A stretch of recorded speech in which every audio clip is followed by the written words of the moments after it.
पुराने ज़माने की बात है। किसी जंगल में एक रानो चिड़िया रहती थी। रानो चिड़िया अपने बच्चों के लिए दाना लेने घर से निकली थी। वो सारा दिन इधर उधर फिरती है और आखिर मैदान से उसे एक दाना मिल जाता है। रानो चिड़िया वो दाना लेकर अपने घर को वापस उड़ती है। चिड़िया चिड़िया रानी, मैं बहुत प्यासा हूँ। मुझे नदी से थोड़ा सा पानी ला कर दो। आपका भला होगा। जो दूसरों का भला करता है, ऊपर वाला उसका भला करता है। चिड़िया अपना दाना पेड़ के पास रखती है और पेड़ से कहती है, पेड़ जी, मैं बहुत मुश्किल से अपने बच्चों के लिए दाना ढूंढ कर लाई हूँ। आप मेरे दाने का ख्याल रखना। मैं अभी आपके लिए पानी लेकर आती हूँ। रानो चिड़िया अपना दाना पेड़ के पास रखकर नदी की तरफ चली जाती है। उसी जंगल में एक कालू कौवा रहता था जो भूखा था। वो उड़ता हुआ उसी पेड़ के पास आ जाता है जहाँ रानो चिड़िया अपना दाना रख कर गई थी। वाह वाह, मुझे तो काम भी नहीं करना पड़ा। बिना मेहनत के ही मुझे आज दाना मिल गया। मैं ये दाना खा लेता हूँ। कौवे को देखकर वो पेड़ कौवे से कहता है, कौवे मियाँ, ये दाना तुम्हारा नहीं है। ये दाना रानो चिड़िया का है। और रानो चिड़िया ये दाना मेरे पास रख कर मेरे लिए नदी से पानी लेने गई है। अगर तुम्हें भूख है तो अपना दाना खुद से ढूंढ कर खाओ। तुम होते कौन हो मुझे रोकने वाले? मैं तो खाऊंगा। मैं तो यही दाना खाऊंगा। अगर तुम मुझे रोक सकते हो तो रोक लो। ऐसे कहते हुए कालू कौवा वो दाना उठाता है और वहाँ से भाग जाता है। बेचारा पेड़ कालू कौवे को जाते हुए देखता ही रह जाता है। थोड़ी देर बाद चिड़िया भी पानी लेकर आ जाती है। रानो चिड़िया पानी पेड़ की जड़ों में डालती है और पेड़ की प्यास मिटाती है। मेरा दाना, पेड़ भैया, मैंने यहाँ पर अपना दाना रखा था। मेरा दाना कहाँ गया? मेरे बच्चे भूखे हैं। मेरे बच्चे क्या खाएंगे? मैं आपके पास अपनी अमानत रख कर गई थी। चिड़िया, मुझे माफ़ करना। तुम्हारे जाते ही कौवा यहाँ आया और वो तुम्हारा दाना उठा कर ले गया। मैंने उसे मना किया, उसे रोका, लेकिन उसने मेरी एक ना सुनी और वो तुम्हारा दाना ले गया। चिड़िया, मुझे माफ़ करना। मेरे पास कोई फल भी नहीं है। अगर मेरे पास कोई फल होता तो मैं तुम्हें ज़रूर देता। मैं तुम्हारे दाने की रक्षा नहीं कर सका। अब तो शाम हो गई है। मैं अपने बच्चों के लिए नया दाना भी नहीं ढूंढ सकती। शायद आज मेरे बच्चों को भूखे पेट ही सोना पड़ेगा। नहीं चिड़िया, ऐसा नहीं होगा। अगर तुमने मेरी मदद की है तो मैं भी किसी ना किसी तरह तुम्हारी मदद ज़रूर करूँगा। मेरी डाल से एक पत्ता तोड़ कर ले जाओ और गुफा के पास एक बूढ़ा पेड़ है। आप उस पेड़ को जाकर मेरा ये पत्ता दिखाओ। वो बूढ़ा पेड़ अपनी जादुई शक्ति से तुम्हारी मदद ज़रूर करेगा। मुझे पूरा विश्वास है। फिर रानो चिड़िया ऐसा ही करती है। रानो चिड़िया उस पेड़ से एक पत्ता तोड़ती है और गुफा की तरफ उड़ती है। गुफा के पास एक पुराना बूढ़ा पेड़ था। रानो चिड़िया उस बूढ़े पेड़ से जाकर कहती है, बूढ़े पेड़ चाचा, ये पत्ता देखें, मुझे बैरी के पेड़ ने भेजा है। मेरे बच्चे भूखे हैं और मेरा दाना कालू कौवे ने चुरा लिया। क्या आप मेरी मदद कर सकते हैं? वो पेड़ सोया हुआ था। चिड़िया की बात सुनकर वो पेड़ झट से उठता है। नो चिड़िया, मैं सब जानता हूँ। तुम एक नेक चिड़िया हो। तुमने नेकी की। तुमने बैरी के पेड़ को पानी ला कर दिया। क्या तुम मेरे पुराने और बूढ़े तने में छेद को देख रही हो? इस छेद में तुम्हारे लिए कुछ है। अपना हिस्सा लो और अपने बच्चों की भूख मिटाओ। बूढ़े पेड़ की बात सुनकर रानो चिड़िया उस बूढ़े पेड़ के तने के छेद में घुस जाती है। पेड़ के छेद में ढेर सारा भोजन पड़ा था। रानो चिड़िया अपनी ज़रूरत के अनुसार वहाँ से भोजन लेती है और खुशी खुशी अपने घर वापस चली जाती है। आज रानो चिड़िया और उसके बच्चे पेट भरकर भोजन खाते हैं। मम्मा, आज इतना सारा भोजन आप कहाँ से लेकर आई हैं? मेरी बेटी कौवे ने मेरा एक दाना चुराया, लेकिन मुझे मेरी नेकी के बदले बूढ़े पेड़ ने ढेर सारा दाना दिया। नेकी कभी बेकार नहीं जाती और मुझे मेरी नेकी का सिला मिला। दूसरे दिन रानो चिड़िया अपने घर से निकली ही थी कि उसे तोता मिल जाता है। तोता रानो चिड़िया से कहता है, चिड़िया चिड़िया, मैं अभी अभी मैदान से आया हूँ, लेकिन मुझे दाना नहीं मिला।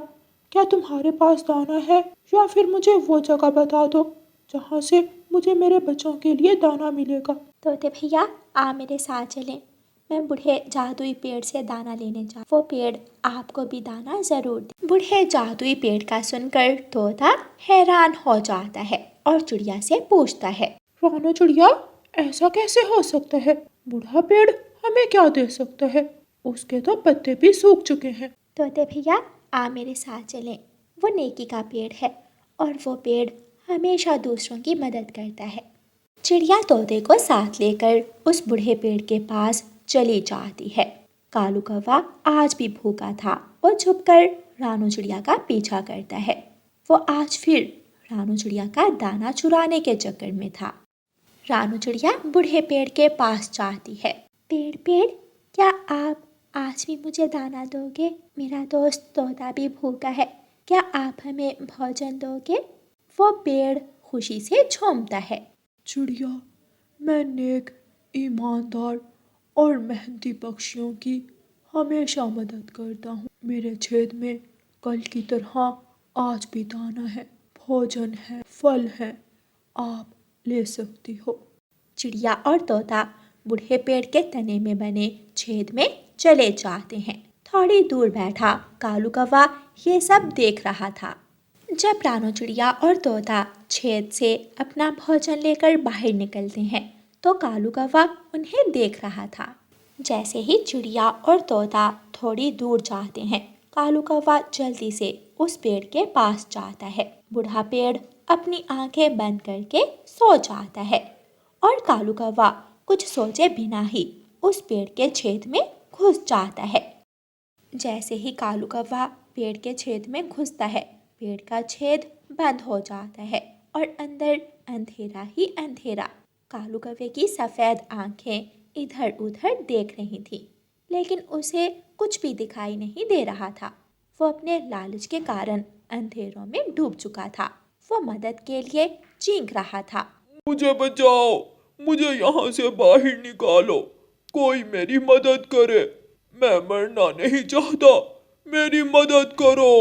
लेकिन कोई भी उसकी मदद करने वाला नहीं था। कालू कौवा उसी बूढ़े पेड़ के छेद में अपने अंत को पहुंचता है और रानो चिड़िया अपनी नेकी का सिला पाती है। प्यारे दोस्तों, इस कहानी को लाइक, अपने दोस्तों के साथ शेयर और चैनल को सब्सक्राइब करना बिल्कुल मत भूलना। आपका धन्यवाद। रानो चिड़िया की ऐसी कहानियाँ सुनने के लिए YouTube सर्च बार में रानो चिड़िया की कहानी लिखें या फिर ये बटन दबाकर बोलकर कहें रानो चिड़िया की कहानी। कालू कौवा और गोरी कौवी चिड़िया के पड़ोस में रहते थे। एक दिन कालू कौवा नदी किनारे बैठा हुआ था कि उसे झाड़ियों में खाने वाले बीज नजर आते हैं। कौवा वो बीज खाने के लिए झाड़ियों में जाता है। कौवा वो बीज खा लेता है। ओहो, मजा ही आ गया, ये सच में बहुत स्वादिष्ट थे। कौवा जब झाड़ियों से बाहर निकलने लगता है तो एक कांटा कौवे के पंख पर चुभ जाता है। मर गया, हाय मर गया, मेरे पंख में कांटा चुभ गया। पड़ोसी चिड़िया वहाँ से गुजर रही थी। चिड़िया वहाँ आती है। कौवे भैया शांत हो जाएं, मैं आपके पंख से कांटा निकाल देती हूँ। चिड़िया एहतियात से कांटा कौवे के पंख से निकाल देती है। खून बहने लगता है। आ मेरे साथ मेरे घर आइए, मैं आपके पंख पर पट्टी बांध देती हूँ। बहुत दर्द हो रहा है, मुझे बहुत दर्द हो रहा है। करहाता हुआ कालू कौवा चिड़िया के साथ उसके घर चला जाता है। चिड़िया कौवे के पंख पर पट्टी बांध देती है। पट्टी बांधी है, 1-2 दिन में घाव भर जाएगा और तुम पहले की तरह ठीक हो जाओगे। कौवे की नजर चिड़िया के जमा किए हुए दाने और फलों पर जाती है। इतना सारा दाना और ये फल, चिड़िया ये सब तुमने कहाँ से लिए हैं? मैं 1 दिन का दाना खा लेती हूँ और 1 दिन का दाना बचाकर रख लेती हूँ। अच्छा, बहुत अच्छा, मेहनत करना बहुत अच्छा काम है। कौवा अपने घर चला जाता है। उसके घर में ढेर सारा दाना और फल है। मैं तो देखकर हैरान हो गया। कालू, क्या मीठा फल और मकई का दाना भी था? एक नहीं, कई तरह के फल और कई तरह के अनाज। कालू, मेरा दिल कर रहा है मैं अभी जाकर चिड़िया का दाना और फल चुरा लूं। नहीं, अभी नहीं, जब चिड़िया नदी से पानी पीने जाएगी तो हम उसका अनाज चुरा लाएंगे। शाम के समय चिड़िया हर रोज नदी से पानी पीने जाती थी। उसे चोरी का कोई डर नहीं था, इसलिए चिड़िया दरवाजा खुला ही छोड़ जाती। मगर आज काले कौवे टोकरी लेकर चिड़िया के घर पहुंच जाते हैं और अच्छे अच्छे फल और मोटा ताजा दाना चुरा कर अपनी टोकरी में रख लेते हैं। कालू, मैं बाहर जाकर देखती हूँ। गौरी कौवी बाहर जाकर इधर उधर देखती है और दोनों पति पत्नी वहाँ से भाग जाते हैं। मैं लुट गई, मेरी मेहनत की कमाई कौन चुरा कर ले गया? पहले तो कभी ऐसा नहीं हुआ। ये कौन चोर मेरे जंगल में आ गया है? उधर कौवा और कौवी तो खा खा कर थक चुके थे, मगर वो अभी तक खाए जा रहे थे। कालू, मेरे पेट में और दाना नहीं जा रहा। गौरी, बाकी का दाना हम कल खा लेंगे। वो सो जाते हैं, मगर गौरी कौवी आधी रात को उठकर बाकी का दाना भी खा लेती है। दूसरे दिन चिड़िया सोचती है, आज मैं अपने दरवाजे को बाहर से ताला लगा कर जाऊंगी, कहीं वो चोर मेरा बाकी का दाना भी ना चुरा ले। चिड़िया अपने घर को बाहर से ताला लगाती है और पड़ोसी कौवों के पास जाती है। कौवे भैया, कल किसी ने मेरा दाना और फल चुरा लिए थे, इसलिए आज मैंने अपने दरवाजे को ताला लगा दिया है। ये रही ताले की चाबी, इसे आप अपने पास रख लें, कहीं मुझसे गुम ना हो जाए, मैं वापस आकर ले लूंगी। चिंता ना करो छोटी चिड़िया, मैं चाबी संभाल कर रखूंगी। चिड़िया चली जाती है। गाजरों की रखवाली के लिए खरगोश को बिठा दिया चिड़िया ने। चल कालू, जल्दी जल्दी जाकर पेट भर कर खा लेते हैं। कौवा और कौवी जाते हैं। कालू कौवा चाबी से ताला खोलता है और दोनों पति पत्नी चिड़िया के घर से पेट भरकर दाना खा लेते हैं। वो फिर से दोबारा ताला लगाते हैं और अपने घर आकर सो जाते हैं। मैं आ गई। कौवे, मेरे ताले की चाबी मुझे दे दो। वो सामने सामने है चाबी ताले की। चिड़िया चाबी लेकर चली जाती है। ये कैसे हो सकता है? आज फिर किसी ने मेरा दाना चुरा लिया है। कहीं वो कौवे? नहीं नहीं, मुझे उन पर शक नहीं करना चाहिए, वो तो मेरे पड़ोसी हैं। शायद कोई खिड़की के रास्ते दाना चुरा कर ले गया होगा। तभी चिड़िया को अपने घर में एक चूहा नजर आता है। तो ये काम इन चूहों का है, मैं अभी इन चूहों का बंदोबस्त करती हूँ।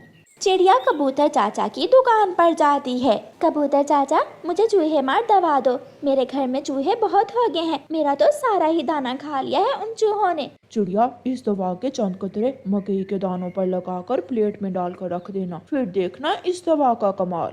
चिड़िया घर जाती है और वो ऐसा ही करती है। चिड़िया वो दवा मकई के दानों पर लगाकर रख देती है और दूसरे दिन सुबह सवेरे ही नदी से पानी पीने चली जाती है। कौवा और कौवी तो खिड़की में बैठे चिड़िया के जाने का इंतजार कर रहे थे। कालू, कालू जी, वो गई चिड़िया।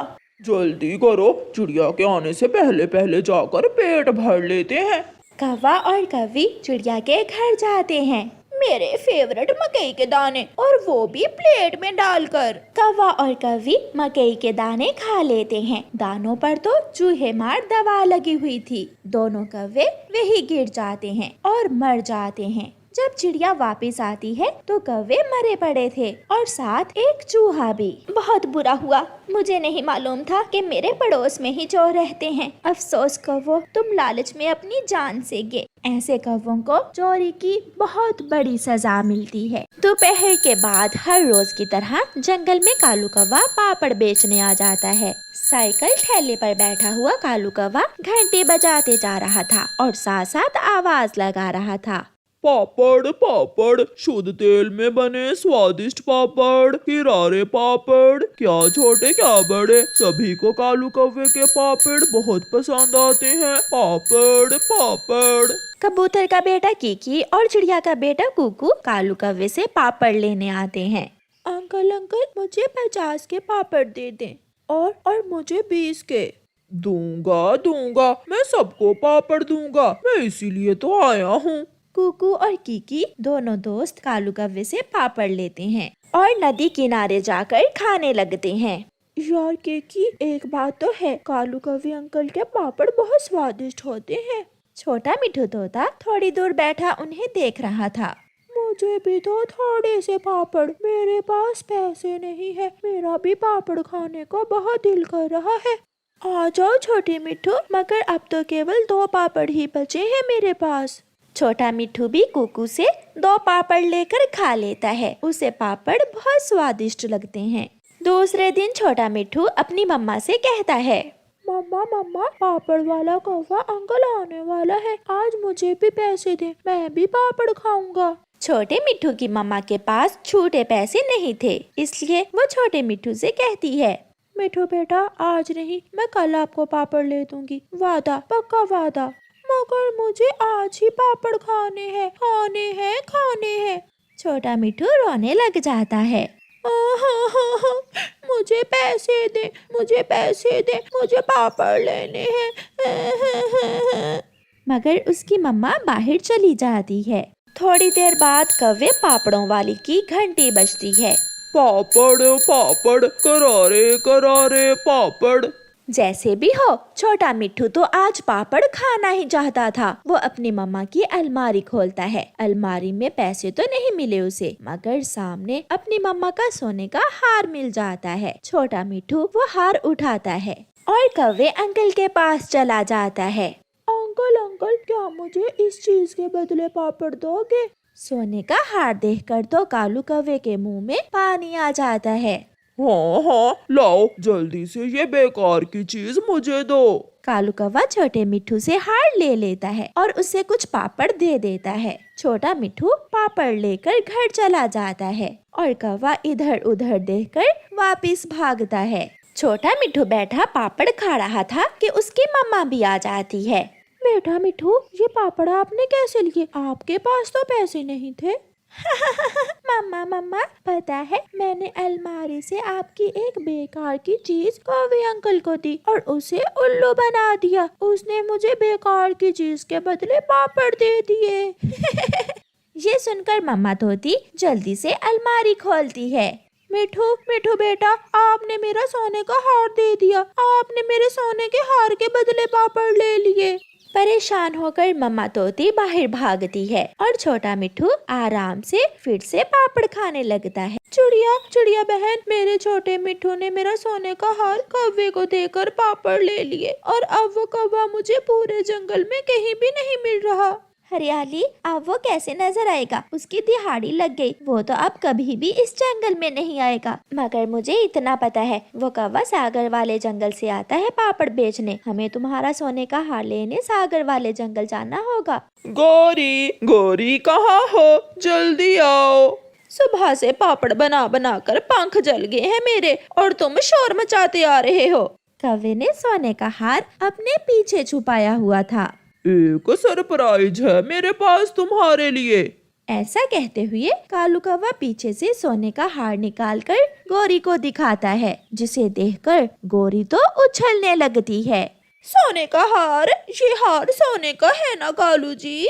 तो और क्या लोहे का है? देखो देखो, गौर से देखो। गौरी वो हार पहन लेती है। इसे पहनकर बाजारों में ना घूमना। एक छोटा तोता पापड़ लेने आया था मेरे पास ये सोने का हार लेकर, और मैंने उस छोटे बच्चे से ये सोने का हार हथिया लिया। अब कालू जी, भूल कर भी उस जंगल में दोबारा पापड़ बेचने ना जाना। मैं कोई पागल हूँ? मैं कल से पश्चिम वाले जंगल जाया करूँगा पापड़ बेचने। अच्छा ही हुआ, मैं कल ये हार पहनकर अपनी बहन की शादी में जाऊंगी। सब हैरान हो जाएंगे मेरा सोने का हार देखकर। चिड़िया और हरियाली तोती भी कौवे को ढूंढ ढूंढ कर थक गई थीं। और थक हार कर वो घर चली जाती हैं। दूसरे दिन चिड़िया और हरियाली तोती सागर वाले जंगल में जाने का फैसला करती हैं। हरियाली बहन, तुम पुलिस को रिपोर्ट करवाओ और फिर बाद में हम सागर वाले जंगल जाएंगे। उधर गौरी कव्वी सोने का हार पहनकर अपनी बहन की शादी में चली जाती है। दीदी दीदी, क्या ये हार सोने का है?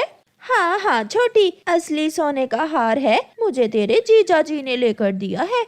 इसका मतलब मेरा दामाद जी तो बहुत कमाने लगा है।